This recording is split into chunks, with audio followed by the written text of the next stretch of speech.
शेखर ई study में आप सभी का स्वागत है। प्रिय विद्यार्थियों, हमारे इस ऑनलाइन इंस्टीट्यूट के माध्यम से आप सभी को गणित और हिंदी विषय का आधारभूत तरीके से अध्यापन कराया जाता है, जिसमें कहीं अगर थोड़ी बहुत त्रुटि हो जाती है तो उसके लिए हम क्षमा प्रार्थी हैं और इस संबंध में आपके सुझाव आमंत्रित हैं। धन्यवाद।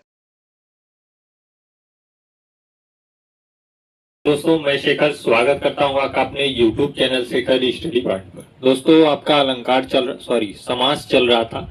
अलंकार समाप्त हो चुका है, समास चल रहा था। इसके दो पार्ट आ चुके हैं। मैंने समास से जुड़े जो सामान्य तत्व थे उनकी चर्चाएं कर दी हैं।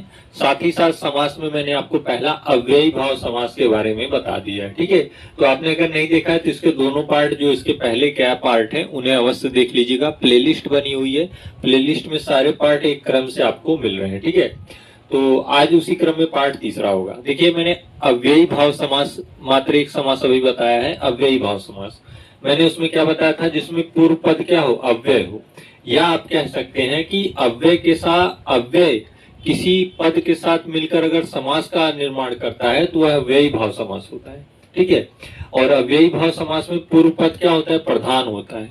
ठीक है, या उपसर्ग का कार्य करता है, या पूर्व पद अव्यय होता है, तो वहां पे अव्ययी भाव समास होता है। जैसे यथाशक्ति, यथासंभव, इसमें यथा शब्द क्या है, पूर्व पद प्रधान है। यही शब्द के अर्थ को निर्धारित करता है और एक निश्चित अर्थ देता है, तो वहां पे अव्ययी भाव समास होता है। प्रतिदिन, प्रति क्या है, उपसर्ग के तौर पे कार्य कर रहा है। ठीक है,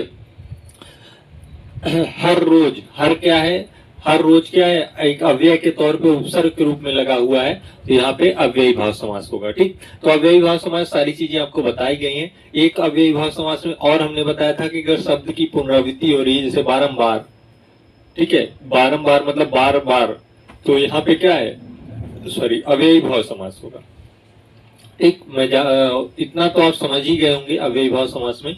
आज आपका दूसरा होगा, वो होगा तत्पुरुष समास। देखिए, तत्पुरुष समास बहुत महत्वपूर्ण है। अधिकतर प्रश्न अगर समास में पूछे जाते हैं तो तत्पुरुष समास से ही आते हैं। ठीक है, और बाकी के 15 अगर मान लीजिए 85% अगर समास में प्रश्न आए तो तत्पुरुष समास से आएंगे। बाकी 15% में आपको अव्ययी से लेके कर्मधारय बहुब्रीहि बहुत सारे आ जाते हैं। ठीक है, तो तत्पुरुष समास को आप ध्यान से पढ़िएगा, और जैसे जैसे मैं बता रहा हूँ समास की डिफिनेशन, उसके बाद अव्ययी भाव, तब तत्पुरुष, इसे अपनी कॉपी पे नोट करते चलिएगा। ठीक है, तो आइए देखते हैं तत्पुरुष समास को क्या कह रहा है कि जिस समास का उत्तर पद प्रधान हो। देखिए, यहाँ पे उत्तर पद की बात की गई।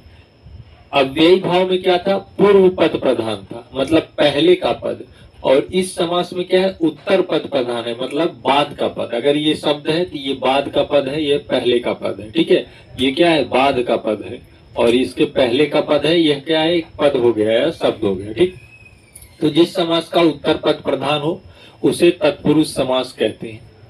अर्थात अगर हम उस समास का विग्रह करते हैं तो वहां पे विभक्ति या परसर्ग हमको लगाने को मिलता है। ठीक है, या देखने को मिलता है।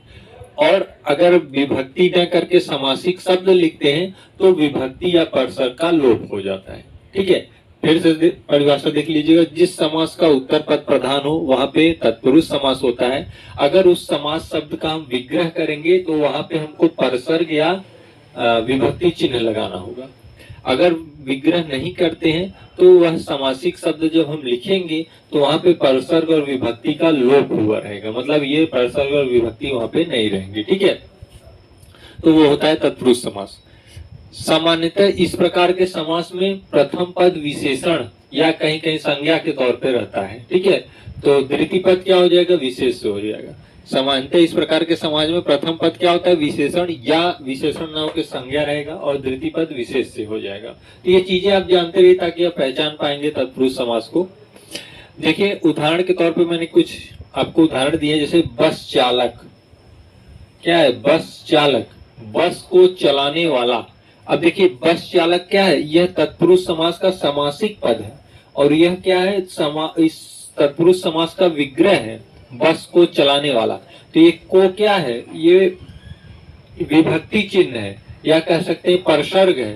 तो जब हमने कहा ना कि जिनका विग्रह करने पर कारक चिन्हों या परसर्गों का प्रयोग होता है, तो जब इसका विग्रह आपने कर दिया बस को चलाने वाला, तो देखिए यहाँ पे क्या लग गया, कारक चिन्ह या परसर्ग लग गया। यही परिभाषा है। जबकि समासिक शब्द लिखने पर इसका लोप हो जाता है। तो समासिक शब्द क्या है, ये है बस चालक। अब देखिए इसमें ना कोई कारक चिन्ह है और परसर्ग नहीं लगा है, ठीक है, तो यही परिभाषा आपकी कह रही है। राजपुत्र, अब देखिए राजपुत्र क्या है, एक समासिक शब्द है, तत्पुरुष समास है, इसमें न कोई कारक चिन्ह है न परसर्ग है, लेकिन जैसे ही आप इसका विग्रह करते हैं राजा का पुत्र, राजपुत्र कहलाता है। तो ये का क्या है, ये विभक्ति चिन्ह या परसर्ग है, तो जिसका विग्रह करने पर विभक्ति चिन्ह आ जाए वहां पे तत्पुरुष समास होता है। दिल तोड़, यहाँ पे दिया समासिक शब्द है, तो यहाँ पे परसर्ग या कारक चिन्ह नहीं लगा है। गुरु दक्षिणा, यहाँ पे देखिए समासिक शब्द है, तो गुरु को दी गई दक्षिणा के रूप में है, तो यहाँ पे क्या है, अगर विग्रह करेंगे तो विग्रह करेंगे तो परसर्ग या कारक चिन्ह आ जाएगा, लेकिन अगर ऐसे समासिक शब्द लिखेंगे, समासिक शब्द लिखने पर इनका लोप हो जाता है, मतलब कारक चिन्हों का लोप हो जाता है। तो यहाँ पे देखिए कोई कारक चिन्ह है नहीं, क्योंकि ये समासिक शब्द के रूप में लिखा गया है, ठीक है। दिल को तोड़ने वाला, दिल तोड़, तो दिल को तोड़ने वाला का को या क्या है, विभक्ति चिन्ह हो गई, ठीक है। तो ये था आपका तत्पुरुष समास का सामान्य परिचय, ठीक है। तत्पुरुष समास होता क्या है, कैसे आप शब्दों में पहचानेंगे कि तत्पुरुष समास है या नहीं है। तत्पुरुष समास में प्रथम पद विशेषण या संज्ञा होता है, अगला पद विशेष्य होता है, ठीक है। तो ये तत्पुरुष, अब इससे जुड़े कुछ महत्वपूर्ण तथ्यों को देखते हैं। देखिए तत्पुरुष समास में केवल 6 विभक्तियों का प्रयोग होता है, ठीक है। तत्पुरुष समास में जो विभक्तियां प्रयुक्त होती हैं वो केवल 6 होती हैं, बाकी आप जानते हैं कि विभक्तियों की संख्या 8 है।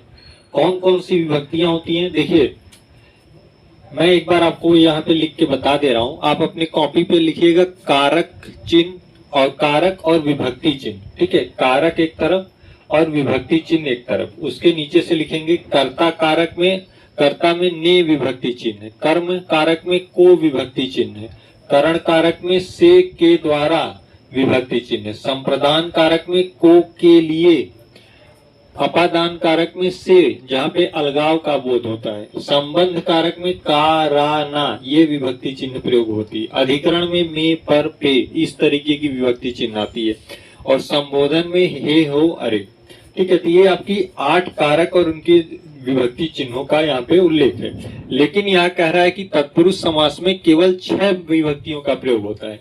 तो कौन कौन सी इसमें नहीं होती, तो पहली जो विभक्ति है ये तत्पुरुष समास में नहीं प्रयुक्त होती, और 8वीं विभक्ति, ठीक है, पहली और 8वीं विभक्ति तत्पुरुष समास में नहीं प्रयुक्त होती, बाकी दूसरी, तीसरी, चौथी, 5वीं, 6वीं, 7वीं ये 2 से द्वितीय विभक्ति से सप्तम विभक्ति तक का प्रयोग तत्पुरुष समास में होता है, इसलिए 3 और 3 6, तो तत्पुरुष समास में केवल यही 6 विभक्तियां आपको मिलेंगी, ठीक है।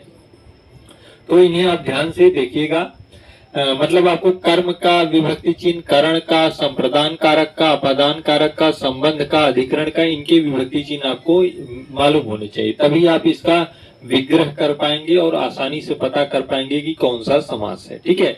मैं आपको बताऊंगा उदाहरणों के माध्यम से, लेकिन ये चीजें जो बेसिक है इन्हें आपको जानना जरूरी है, ठीक। तो जान गए तत्पुरुष समास में 6 विभक्तियों का प्रयोग होता है, ठीक है। आगे जब तत्पुरुष समास के भेद पढ़ेंगे विद्वानों के अनुसार, व्याकरणों के अनुसार, तो आप इन विभक्तियों को वहां पे पाएंगे, इसलिए आपको यहाँ पे पहले बता दी गई, ठीक है। द्वितीय विभक्ति से सप्तम विभक्ति का प्रयोग होता है, प्रथमा और 8वीं विभक्ति तत्पुरुष समास में नहीं प्रयोग में लाई जाती। मैंने यहाँ पे देखिए क्रॉस का साइन लगा दिया है, ठीक है, 8वीं और पहली, ठीक। तो ये तत्पुरुष समास, अब देखिए कुछ व्याकरणों ने तत्पुरुष समास को किस प्रकार से विभाजित करके बताया है उन्हें भी देख लेते हैं। देखिए डॉक्टर हरदेव बाहरी जी हिंदी के व्याकरण हैं, इन्होंने देखिए तत्पुरुष समास को संभवतः 6 भेदों में बताया है। कौन कौन से, वही जो मैंने बताया कि इसके 6 कारक प्रयोग होते हैं, ठीक है, कारक चिन्हों में 6 का प्रयोग होता है, प्रथमा और 8वीं विभक्ति का प्रयोग नहीं होता। वही इन्होंने भी बताया तत्पुरुष समास के संभवतः 6 भेद हैं, ठीक है। तो कर्ता कारक हट जाएगा, उसमें कर्म, करण, संप्रदान, अपादान, संबंध और अधिकरण, और एक और है, ठीक है, संबंध बोधक। तो इन जो 6 भेद आपके बच रहे हैं यही है, ठीक है। कौन कौन से, प्रथमा विभक्ति और 8वीं विभक्ति हटा के द्वितीय से लेके 7वीं विभक्ति तक जितने हैं वही हरदेव बाहरी जी ने बताए हैं 6 भेद के रूप में, ठीक है। इसके साथ ही इन्होंने कर्मधारय एवं द्विगु समास को भी तत्पुरुष समास का भेद माना है, ठीक। देखिए कर्मधारय एवं द्विगु समास को तत्पुरुष समास का भेद माना है। जैसे मैंने आपको शुरू में जब समास में आपको बता रहा था तब मैंने आपको बताया था कि समास मुख्यतः 4 प्रकार के होते हैं और कुल 6 प्रकार के होते हैं। ठीक है, अव्ययी भाव, तत्पुरुष, द्वंद्व और बहुव्रीहि।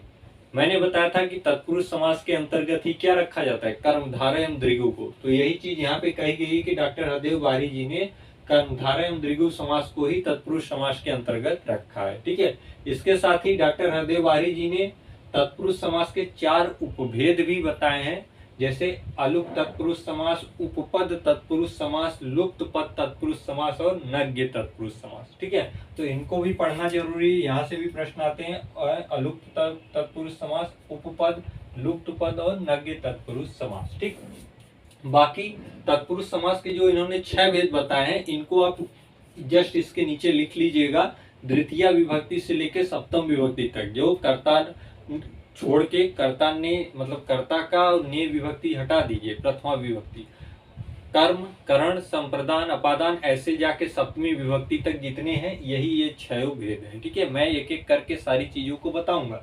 ये केवल इनके कथन को मैंने बताया, कभी कभी ऐसे डायरेक्ट पूछे जाते हैं। ठीक है, कोई पूछ ले कि कौन से 6 भेद हैं, तो आप तुरंत बता दीजिएगा कि द्वितीय विभक्ति से सप्तमी विभक्ति तक। ठीक, और कर्मधारय और द्विगु समास को किन्होंने तत्पुरुष समास का ही भेद माना है, तो डॉक्टर हरदेव बाहरी जी ने, और इन्होंने ही तत्पुरुष समास के 4 उपभेद भी बताए। ठीक है, तो ये कुछ व्याकरण थे जिनका कथन था। एक व्याकरण और है कांता प्रसाद गुरु जी, उन्हें भी देख लेते हैं।